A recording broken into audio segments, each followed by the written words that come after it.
सभी भक्तों को मेरा जय श्री राम। क्या सच में भगवान केवल नाम जपने से प्रसन्न हो जाते हैं या हृदय की सच्ची विनती चाहिए? आज हम खोल रहे हैं वह ग्रंथ जिसमें एक भक्त ने सीधे प्रभु से की अपनी विनय। हे प्रभु, मैं दोषों से भरा हूँ फिर भी आपका हूँ, यही पुकार है विनय पत्रिका की। आइए डूब जाते हैं उस भक्ति में जहाँ केवल समर्पण है। अब तक हमने दोहा क्रमांक 59 तक पढ़ लिया था।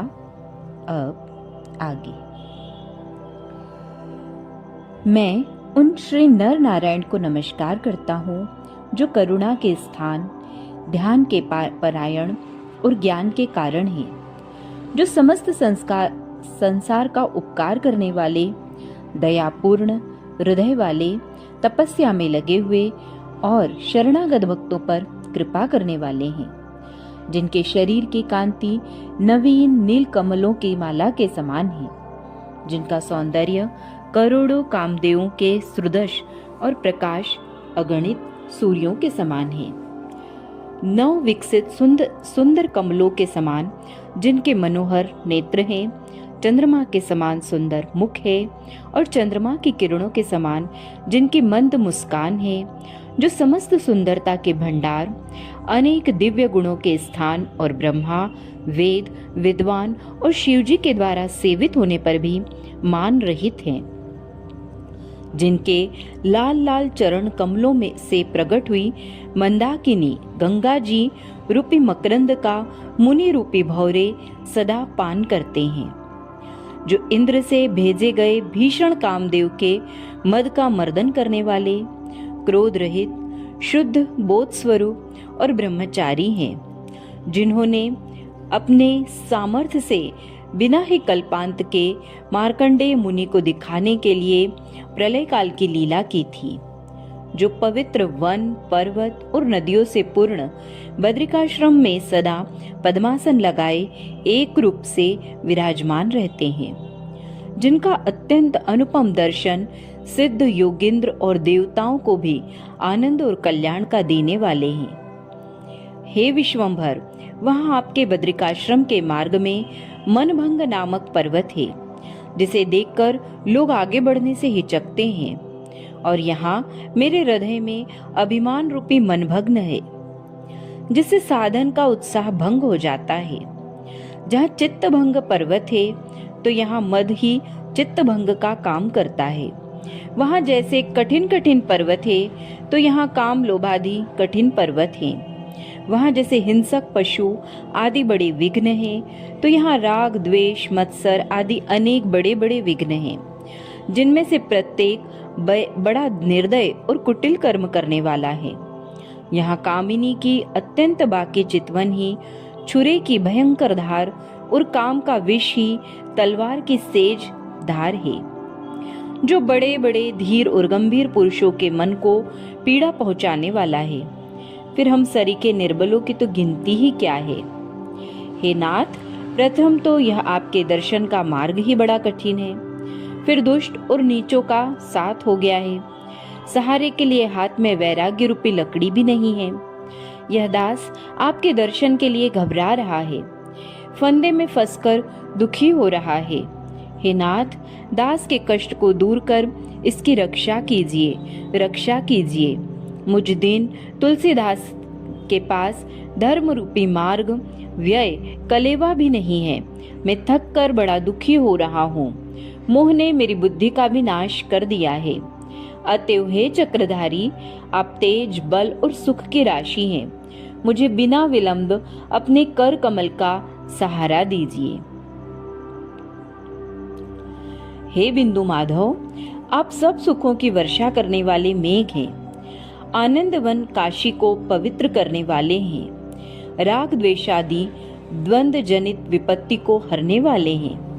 आपके चरण कमलों में ब्रह्मा, शिव, सनक, सनंदादि, शुक्रदेव जी, शेष जी और अन्य मुनिजन रूपी भ्रमर सदा निवास किया करते हैं।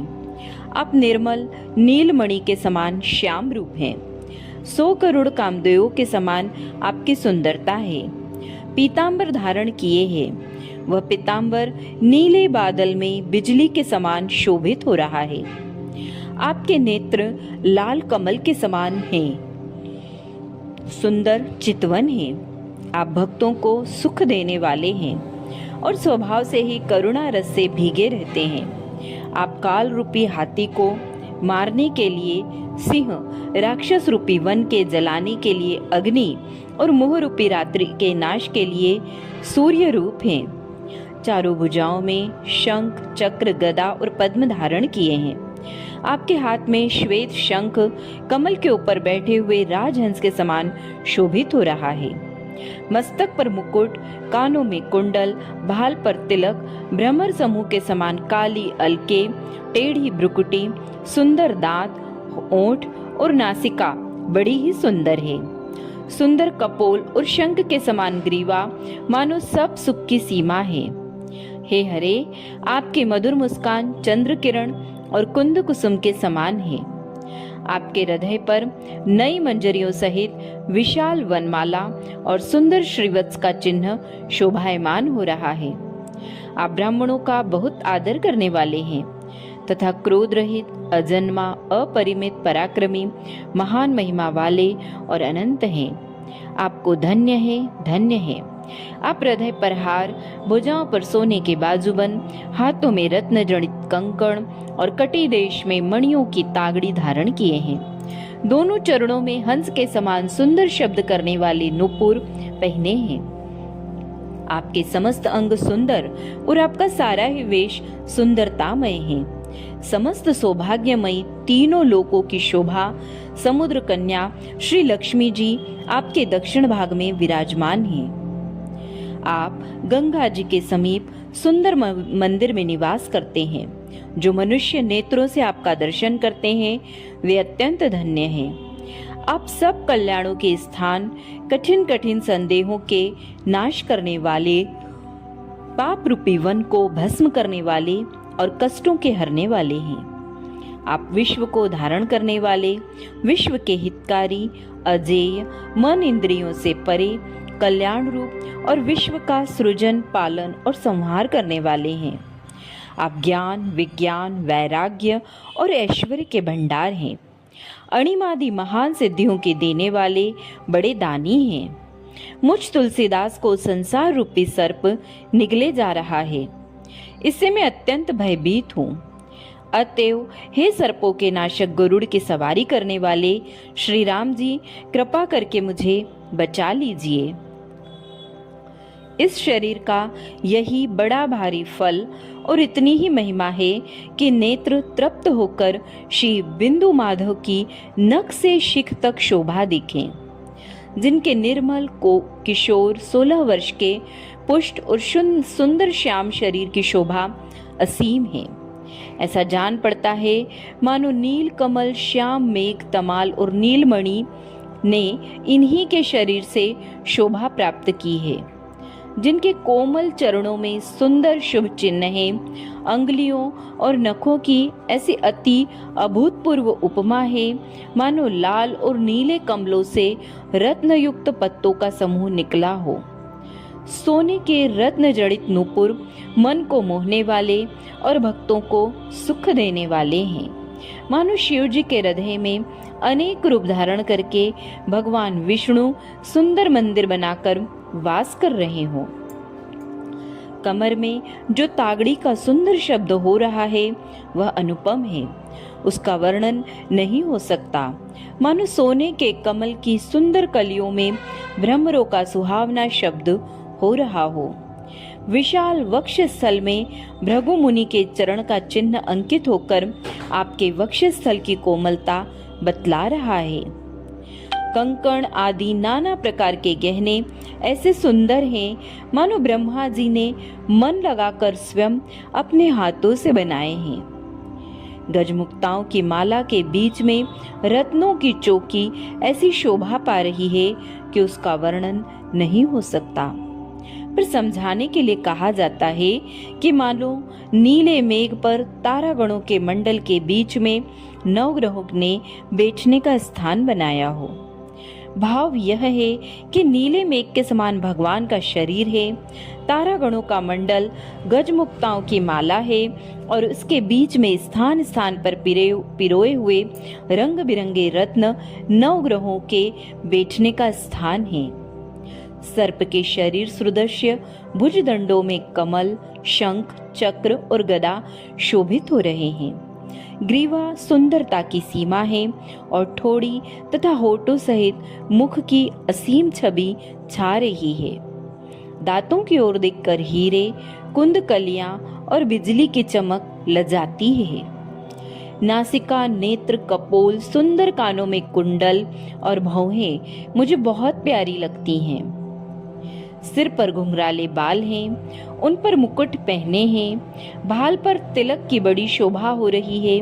उसे समझा कर कहता हूँ, मानो बिजली की दो छोटी छोटी रेखाएं अपनी चंचलता छोड़कर चंद्रमा के मंडल में निवास कर रही हैं। शरीर पर निर्मल अनुपम पीतांबर धारण किए हैं, जिसकी उपमा हृदय में समाती नहीं, फिर भी कल्पना की जाती है। मानो अनेक मणियों से युक्त नीले पर्वत के शिखर पर सोने के समान वस्त्र शोभित हो रहा हो। दक्षिण भाग में प्रेम सहित लक्ष्मी जी विराजमान हैं। वह ऐसी शोभा पा रही है मानो तमाल वृक्ष के समीप नीला वस्त्र ओढ़े सोने की लता बैठी हो। सैकड़ों सरस्वती, शेषनाग और वेद सब मिलकर इस शोभा का वर्णन करें तो भी पार नहीं पा सकते। फिर भला यह राग द्वेषादि द्वंद्वों में फंसा हुआ मंद बुद्धि तुलसीदास किस प्रकार गाकर इस शोभा का वर्णन कर सकता है? हे मन, इस शरीर का परम फल केवल इतना ही है कि नख से शिख तक सुंदर अंगों वाले श्री विंदु माधव जी की छवि का पल भर के लिए अपने चंचल स्वभाव को छोड़कर स्थिरता के साथ प्रेम से दर्शन कर। जिनके कोमल चरण नए खिले हुए लाल कमल के समान हैं, नखों की ज्योति हृदय के अज्ञान रूप अंधकार को हरने वाली है। जिन चरणों में वज्र, ध्वजा, जौ और कमल आदि की सुंदर रेखाएं हैं और अंकुश का चिन्ह मन रूपी हाथी को वश में करने वाला है। पैरों में सोने के रत्न जड़ित नुपुर और कमर में तागड़ी मधुर स्वर से बज रही है। पेट पर 3 रेखाएं पड़ी हैं। नाभि सरोवर के समान गहरी है, जहां से ब्रह्मा जी सरीके ज्ञानी उत्पन्न हुए हैं। हृदय पर वनमाला और उसके बीच में मणियों की चौकी अत्यंत शोभायमान है। भृगु जी के चरण का चिन्ह तो चित्त को खींचे लेता है। नीले कमल के फूलों की माला के समान जिनके शरीर का वर्ण है, उस पर पीतांबर मानो शोभा की वर्षा ही कर रहा है। हाथों में मनोहर कंकड़ और बाजूबंद है। अंगूठी निराला ही आनंद दे रही है। हाथी की सूंड सदृश्य विशाल चारों भुजाओं में शंख, चक्र, गदा और पद्म धारण किए हैं। शंख के समान ग्रीवा सुंदरता की सीमा है। सुंदर ठोड़ी, दांत, लाल होठ और नुकीली नासिका है। नवीन कमल के सदृश्य नेत्र, चंद्रमा के समान मुखमंडल और मृदु मुस्कान भक्तों को सुख देने वाली है। सुंदर कपोल, कानों में कुंडल, मस्तक पर मुकुट और भाल पर सुंदर तिलक शोभित हो रहा है। सुंदर कटीली भौहें और मनोहर चितवन हैं, और जिनके काले केशों को देखकर भौरों की पंक्ति भी लज्जित हो रही है। रूप, शील और गुणों की खानी सिंधु सुता श्री लक्ष्मी जी दक्षिण भाग में विराजित होकर चरण सेवा कर रही है। जिनकी कृपा दृष्टि शिव, ब्रह्मा, मुनि, मनुष्य, दैत्य और देवता भी चाहते हैं। तुलसीदास का संसार जनित भय तभी मिट सकता है जब उसकी बुद्धि इस सुंदर छवि में अटक जाए, नहीं तो विदीन, मलिन और सुखहीन होकर करोड़ों जन्मों तक व्यर्थ ही भटकता फिरेगा। मैं करुणा निधान श्री रघुनाथ जी की वंदना करता हूँ, जिससे मेरा सांसारिक भेद ज्ञान छूट जाए। श्री राम जी रघुवंश रूपी कुमुद को चंद्रमा के समान प्रफुल्लित करने वाले हैं। ब्रह्मा और शिव जिनके चरण कमलों की सेवा किया करते हैं, जो बड़े प्रबल मोह रूपी अंधकार के नाश करने के लिए, सूर्य और अज्ञान रूपी गहन वन के भस्म करने के लिए अग्नि रूप हैं, जो अभिमान रूपी समुद्र के सोखने के लिए उदार अगस्त्य हैं, देवताओं को सुख देने वाले तथा पृथ्वी का भार उतारने वाले हैं, जो राग द्वेषादि सर्पों के भक्षण करने के लिए गरुड़ और काम रूपी हाथी को मारने के लिए सिंह हैं, तथा मूर नामक दैत्य को मारने वाले हैं, जिनके चरण कमल संसार सागर से पार उतारने के लिए जहाज है। ऐसे श्री जानकी रमण राम जी आनंद की वर्षा करने वाले हैं, जो हनुमान जी के प्रेम रूपी बावड़ी में हंस के समान सदा विहार करने वाले और निष्काम भक्तों के लिए कामधेनु के समान परम दयालु हैं। तुलसीदास यही कहता है कि तीनों लोकों के शिरोमणि गुणों के वन श्री रामचंद्र जी ही केवल शांति के स्थान हैं। हे जीव, तू सदा राम राम में रमा कर, राम राम रटा कर और राम राम का जप किया कर। हे मन, तू भी राम नाम में प्रेम रूपी नित्य नवीन मेघ के लिए हट करके पपीहा बन जा। जैसे पपीहा कुआं, नदी, तालाब और समुद्र तक के जल की जरा सी भी आशा न कर केवल स्वाति नक्षत्र के जल की एक प्रेम बूंद के लिए प्यासा रहता है, ऐसे ही तू भी और सारे साधनों तथा उनके फलों की आशा न कर, केवल श्री राम नाम के प्रेम रूपी अमृत की बूंद में ही प्रीति कर। पपीहे पर उसका प्रेमी मेघ गरजता है, डांट बतलाता है, ओले बरसाता है, वज्रपात करता है। इस प्रकार कठिन से कठिन परीक्षा करके पपीहे के अनन्य प्रेम को पूर्ण रूप से परख कर जब वह इस बात को जान लेता है कि ज्यों-ज्यों परीक्षा लेता हूँ त्यों-त्यों इस पपीहे का प्रेम अधिकाधिक बढ़ता है, तब उसे स्वाति की बूंद मिलती है। इसी प्रकार भगवान की दया से परीक्षा के लिए कैसे ही संकट आकर तुझे विचलित करने की चेष्टा क्यों न करे, तू तो अनन्य मन से श्री राम नाम की ही शरण ग्रहण कर। राम नाम में ही बुद्धि लगा, राम नाम का ही प्रेमी बन। ऐसे राम नाम के आश्रित जितने भक्त हो गए हैं, अभी हैं और जो आगे होंगे, त्रिलोकी में उन्हीं को बड़ा भाग्यवान समझना चाहिए। यह राम नाम में अनन्य प्रेम करने का एकांकी मार्ग बड़ा ही कठिन है। यदि तू इस मार्ग पर चला जाए तो क्षण क्षण में सांसारिक सुखों की छाया लेने के लिए ठहर कर देर न करना।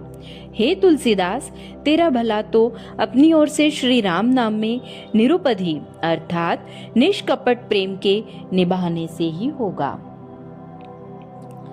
अरे पागल, राम जप, राम जप, राम जप।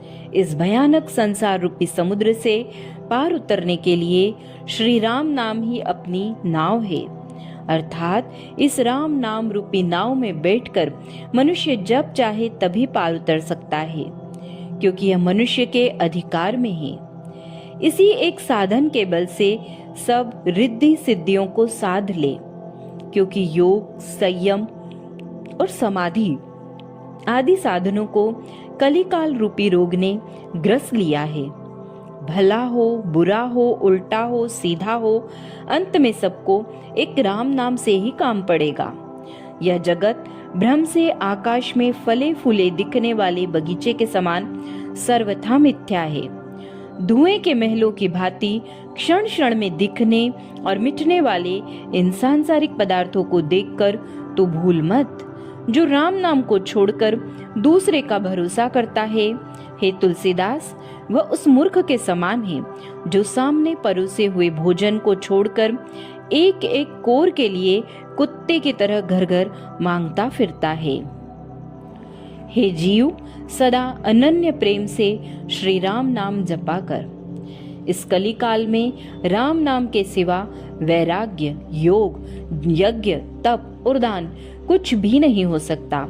शास्त्रों में विधि निषेध रूप से कर्म बतलाए हैं।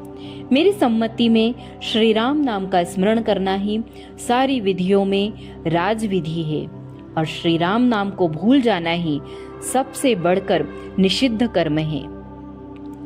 राम नाम महामणि है और यह जगत का जाल सांप है। जिसे मणि ले लेने से सांप व्याकुल होकर मर सा जाता है, इसी प्रकार राम नाम रूपी मणि ले लेने से दुख रूप जगत जाल आप ही नष्ट प्राय हो जाएगा। अरे यह राम नाम कल्प वृक्ष है। यह अर्थ, धर्म, काम और मोक्ष चारों फल देता है। इस बात को वेद, पुराण, पंडित और शिव जी महाराज भी कहते हैं। श्री राम नाम प्रेम और परमार्थ अर्थात भक्ति मुक्ति दोनों का सार है और यह राम नाम इस तुलसीदास के तो जीवन का आधार ही है। हे जीव, जब तक तू जीभ से राम नाम नहीं जपेगा तब तक तू कहीं भी जा तीनों तापों से जलता ही रहेगा। गंगा जी के तीर पर जाने पर भी तू पानी बिना तरस कर दुखी होगा। कल्प वृक्ष के नीचे भी तुझे दरिद्रता सताती रहेगी। जागते, सोते और सपने में भी तुझे कहीं भी सुख नहीं मिलेगा। इस संसार में जन्म जन्म और युग युग में तुझे रोना ही पड़ेगा। जितने ही छूटने के दूसरे उपाय करेगा, राम नाम विमुख होने के कारण उतना ही और कसकर बंधता जाएगा।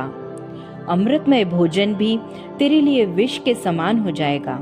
हे तुलसी, तुझसे दीन को तीनों लोकों और तीनों कालों में एक श्री राम नाम का वैसे ही भरोसा है जैसे मछली को जल का। हे जीव, तू प्रेम पूर्वक राज राजेश्वर श्री राम के नाम का स्मरण कर। उनका नाम पाथेयहीन पथिकों के लिए मार्ग व्यय कलेवा है। जिसका कोई सहाय नहीं है उसका सहायक है। यह राम नाम भाग्यहीन का भाग्य और गुणहीन का गुण है। राम नाम जपने वाले भाग्यहीन और गुणहीन भी परम भाग्यवान और सर्वगुण संपन्न हो जाते हैं। यह गरीबों का सम्मान करने वाला ग्राहक और दीनों के लिए दयालु दानी है। यह राम नाम कुलहीनों का उच्च कुल।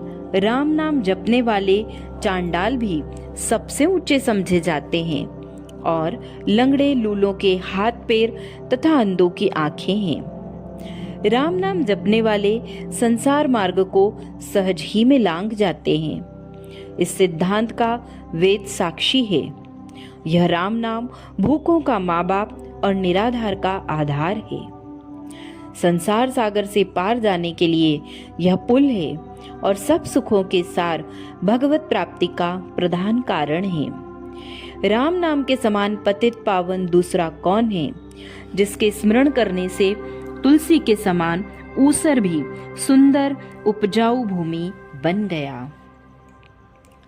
हे मन, यदि मेरे कहने पर चलकर स्वभाव से ही श्री राम नाम से प्रेम करेगा तो तेरा सब प्रकार से भला होगा। राम नाम का प्रभाव कंपा देने वाली सर्दी का नाश करने के लिए अग्नि के समान है। मनुष्य की बुद्धि को विचलित कर देने वाला कलिकाल अपने सहायकों समेत राम नाम के डर से तुरंत भाग जाएगा। राम नाम के प्रभाव से वैराग्य, योग, जप, तप आदि आप ही जागृत हो उठेंगे। फिर वाम विधाता भी तेरे मस्तक पर बुरे कर्म फल अंकित नहीं कर सकेगा, अर्थात तेरे सारे कर्म क्षीण हो जाएंगे। यदि तू राम नाम रूपी लड्डू को प्रेम रूपी अमृत में पाग कर खाएगा तो तुझे सदा के लिए परम संतोष प्राप्त हो जाएगा।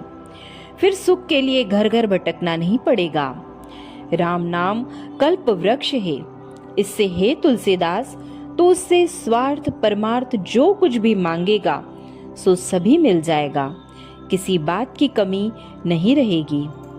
अरे तू ऐसे स्वामी की सेवा से भी अपना जी चुराता है।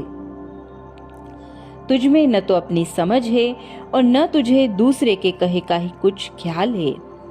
तू किसी भी काम का नहीं, पत्थर का रोड़ा है। जो भगवान श्री राम मुनियों के मन को भी अगम है, वही भक्तों के लिए माता पिता के समान सुगम है। वे कृपा के समुद्र हैं, स्वभाव से ही मित्र और अपने आप ही प्रेम करने वाले हैं।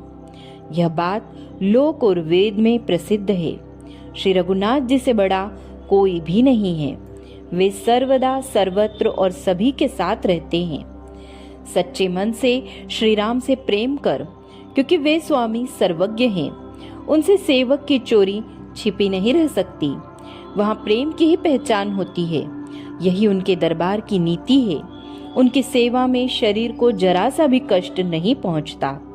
वे स्वामी मन के प्रेम और सेवा को ही मान लेते हैं। प्रेम से स्मरण करते ही वे संकोच में पड़ जाते हैं और सेवक की रुचि देखने लगते हैं, अर्थात भक्तों को मनमानी वस्तु देकर भी इसी संकोच में रहते हैं कि हमने कुछ भी नहीं दिया। वह जिन पर प्रसन्न होते हैं उसके वश में हो जाते हैं, और जिस पर नाराज होते हैं उसे देह के बंधन से छुड़ाकर अपने परम धाम में भेज देते हैं। उनका नाम कल्प वृक्ष के समान है, जिसमें सब प्रकार के फल फलते हैं, जिसके बेचने पर एक खोटा पैसा नहीं मिलता और रखने से कुछ काम नहीं निकलता। ऐसे तुलसीदास को भी जिन्होंने निहाल कर दिया, ऐसे राजाधिराज श्री राम जी का क्या कहना है। श्री राम जी ने अपने भलेपन से ही मेरा भला कर दिया। मेरे कर्तव्य से भला होने की क्या आशा थी, क्योंकि मैं तो स्वामी के साथ बुराई करने वाला हूँ। परंतु मेरे स्वामी श्री राम सेवक के हितकारी हैं। श्री राम जी से तो बड़ा कौन है और मुझसे छोटा कौन है। उनके समान खरा कौन है और मेरे समान खोटा कौन है। संसार कहता है कि मैं तुलसीदास राम जी का गुलाम हूँ, और मैं भी यह कहलवाता हूँ। वास्तव में मेरा राम का सेवक न होकर भी मैं इस पदवी को स्वीकार कर लेता हूँ। यह मेरा बड़ा भारी अपराध है, तो भी श्री राम का मन मेरी तरफ से तनिक भी नहीं फिरा। हे तुलसी, जैसे तिनका बहुत नीच होने पर भी जल के मस्तक पर चढ़ जाता है, ऊपर उतारने लगता है, परंतु जल उसे अपने द्वारा ही सींचकर पाला पोसा हुआ समझकर डुबाता नहीं, इसी प्रकार भगवान श्री राम जी समझते हैं। अरे मूर्ख जीव, जाग जाग, इस संसार रूपी रात्रि को देख। शरीर और घर कुटुंब के प्रेम को ऐसा क्षण भंगुर समझ, जैसे बादलों के बीच की बिजली जो क्षण भर चमककर ही छिप जाती है। जागने के समय ही नहीं, तो सोते समय सपने में भी संसार के कष्ट ही सह रहा है। अरे तो भ्रम से मृत तृष्णा के जल में डूबा जा रहा है, और तुझे रस्सी का सर्प डस रहा है। वेद और विद्वान पुकार पुकार कर कह रहे हैं, तू अपने मन में विचार कर समझ ले कि स्वप्न के सारे दुख और दोष वास्तव में जागने पर ही नष्ट होते हैं। हे तुलसी, संसार के तीनों ताप अज्ञान रूपी निद्रा से जागने पर ही नष्ट होते हैं, और तभी श्री राम नाम में अहेतु की स्वाभाविक विशुद्ध प्रीति उत्पन्न होती है। बोलो सियावर रामचंद्र भगवान की जय। शेष आगे।